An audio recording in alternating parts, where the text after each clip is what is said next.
Story सुनने से पहले हमारे चैनल को लाइक करना और सब्सक्राइब करना ना भूलें। मासी ने मेरा बहुत शुक्रिया अदा किया और कहा वो पूरी कोशिश करेगी कि जरीना को ले जाए। मैंने कहा तुम जरीना की फिक्र ना करो, वो आराम से है। और फिर मैंने इसकी जरीना से भी बात करवा दी। वो खास ही मुत्तमिन हो गई। जरीना भी पहले से कुछ बेहतर महसूस कर रही थी। जरा देर बाद मैंने जरीना को दुआ दे दी और कहा तुम अब सो जाओ, तुम्हारी नानी आ जाएगी तो मैं तुमको उठा दूंगा। और ये कहकर मैं रूम से बाहर निकल गया। मुझे कल यूनिवर्सिटी जाना भी मुश्किल लग रहा था। अभी मैं अपने दिमाग में प्लान कर ही रहा था कि दोस्त का फोन आया और इसने बताया कल यूनिवर्सिटी बंद है शहर के खराब हालात की वजह से। मैं दिल ही दिल में बहुत खुश हुआ और दुआ करने लगा मासी ना आ सके तो मैं जरीना के साथ अपनी रात रंगीन कर लूंगा।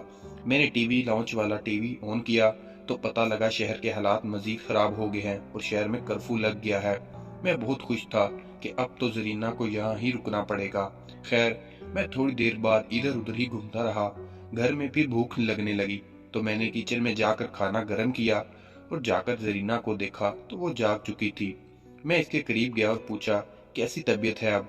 वो साथ ही इसकी गर्दन को एक बार अपने हाथ से छुआ, इस तरह कि मेरी उंगलियां इसकी कमीज के गले के अंदर थी और इसके मीम के ऊपर हिस्से को छू रही थी।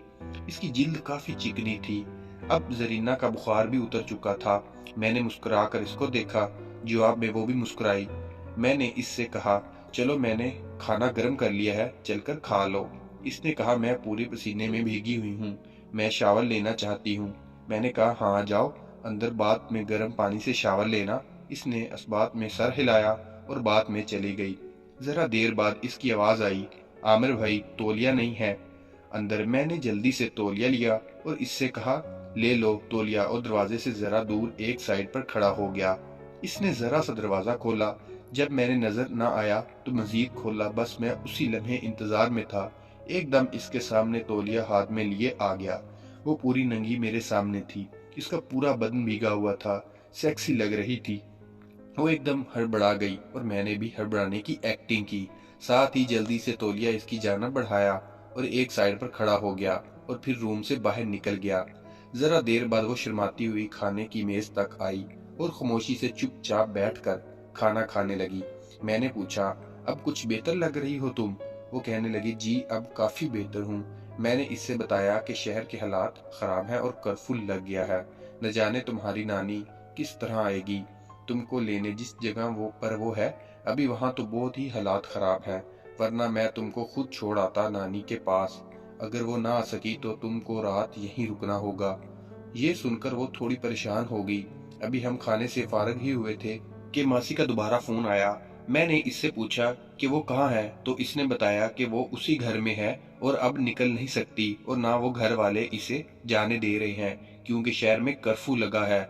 मैंने पूछा तो मैं तुम्हारे पास ले आऊं जरीना को, वो अब काफी बेहतर है। तो इसने फिर दरख्वास्त की कि मैं इसे कहीं ना जाने दूं और रात रुकने की इजाजत दे दो। मैंने कहा मुझे इतराज नहीं, मगर तुम्हारी नवासी परेशान है, इसको तसल्ली दो। ये कहकर मैंने जरीना को फोन दिया। मासी ने फोन पर जरीना से न जाने क्या कहा कि वो काफी मुत्तमिन हो गई। मैं दिल ही दिल में बहुत खुश हुआ और ये मौका गंवाना नहीं चाहता था। खैर, जरीना ने हिम्मत करके सारे बर्तन धोए। किचन की सफाई में जरीना की मदद करता रहा और बार बार इसके जिस्म को बहाने बहाने से छूता रहा और इसकी खूबसूरती की तारीफ करता रहा। वो कभी खुश होती कभी शर्माती क्योंकि इसको ठीक से अंदाजा नहीं था कि वो क्या बाल है। खैर, वो काम से फारग हुई तो मैंने इसको कहा अब तुमको रात तो यहीं गुजारनी है तो इसको अपना ही घर समझो। किसी बात में शर्माने की जरूरत नहीं है। कुछ खाने का दिल कर रहा है तो खा लो, कोई मना नहीं करेगा। जरीना के चेहरे से खुशी जाहिर हो रही थी। मैंने जरीना से कहा तुम्हारी दुआ का भी वक्त हो गया है, तुम दुआ खा लो, फिर हम दोनों बैठकर फिल्म देखते हैं। मैंने इससे बताया कि कौन सी दुआ खानी है। इसने दुआ खाई, फिर हम दोनों मेरे रूम में आ गए। मैं इससे इधर उधर की बातें करता रहा। इसको सेक्स के बारे में ज्यादा मालूमात नहीं थी। फिर मैंने पूछा कि फिल्म देखती हो तो इसने जवाब दिया कभी कभी देखती हूँ। तो मैंने पूछा क्या अच्छा लगता है फिल्म में तो इसने जवाब दिया गाने और डांस। बस अब मैंने अपना लैपटॉप ऑन किया और एक वेबसाइट पर जाकर एक सेक्सी मुजरा लगा दिया। फिर इससे पूछा ऐसा डांस अच्छा लगता है तुम्हें। इसने कहा ऐसा तो कभी नहीं देखा मैंने। चलो आज देखो। इस मुजरे में वो डांसर अपने मीम हला हला कर दिखा रही थी और काफी दफा इसने अपनी शर्ट ऊपर करके अपने मीम भी दिखा दिए। میں بغور زرینہ کے چہرے کا جائزہ لے رہا تھا کہ وہ کیا محسوس کر رہی ہے۔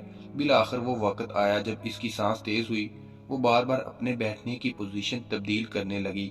تو میں نے پوچھا، کیا ہوا؟ اچھا نہیں لگا کیا ڈانس؟ اس نے بچوں کی طرح منہ بنا کر کہا، نہیں اچھا نہیں لگا۔ میں نے پھر پوچھا کیوں؟ اس نے کہا گندا ہے۔ میں ہنسنے لگا اور کہا کیوں گندا ہے؟ وہ یہ دکھا رہی تھی اس لیے گندا ہے۔ یہ کہتے ہوئے میں نے اس کے میم کو چھوا، ایک دم جیسے کرنٹ لگا۔ وہ ہراساں ہو کر مجھے دیکھنے لگی۔ میں نے کہا پریشان نہ ہو، میں مذاق کر رہا تھا۔ پھر کہا چلو فلم دیکھتے ہیں۔ میں نے ڈھونڈ کر ایک سافٹ کور مووی نیٹ پر لگا دی۔ ذرا دیر میں اس پر سیکسی سین سٹارٹ ہو گئے، جو کسنگ سے سٹارٹ ہوئے اور پھر گھوڑی سٹائل پر ختم، اور ایک کے بعد ایک سین ذرا دیر میں شروع ہو جاتا تھا۔ میں اس کا سرخ ہوتا چہرہ بغور دیکھ رہا تھا۔ اس کی سانسیں بھی بے ترتیب ہوتی رہی۔ میں چھپکے سے منہ اس کا کان کے پاس گیا اور پوچھا کیسی ہے فلم؟ اس نے چونک کر مجھے دیکھا اور اپنے چہرے کے اتنے قریب دیکھ کر بدحواس ہو گئی۔ میں نے ہمت کر کے اس کا ہاتھ پکڑا جس کو اس نے چھڑایا نہیں۔ اس کو کیا معلوم تھا کہ میں نے اس کا ہاتھ کیوں پکڑا ہے۔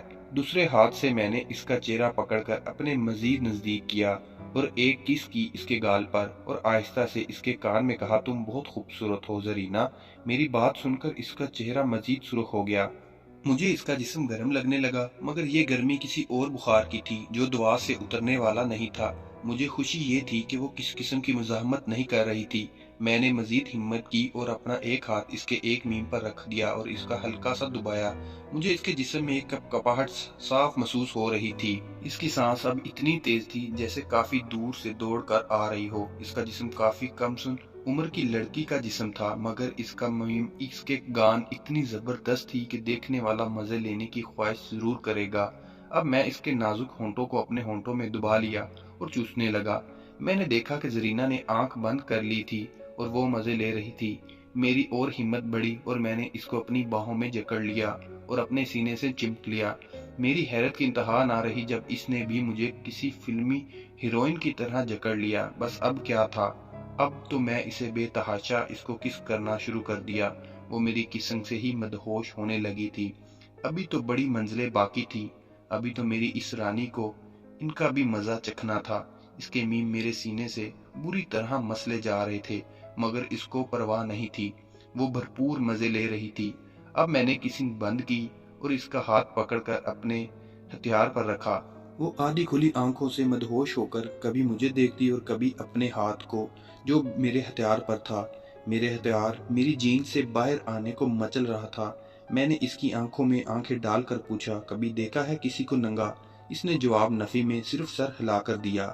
میں نے پوچھا، یہ جس چیز پر تمہارا ہاتھ ہے اس کو دیکھو گی؟ اس نے کوئی جواب نہیں دیا اور نظر میری جینز پر گاڑ دی۔ میں نے اس حرکت کو مثبت جواب سمجھا اور گھٹنوں کے بل کھڑے ہو کر اپنی جینز کی زپ کو کھول دیا۔ سٹوری کی بقیہ حصہ آپ کو نیکسٹ ویڈیو میں مل جائے گا۔ ہمارے چینل کو سبسکرائب کریں، بیل کو آئیکن کو پریس کریں تاکہ آپ کو اس طرح کے مزید اپڈیٹس ملتی رہیں۔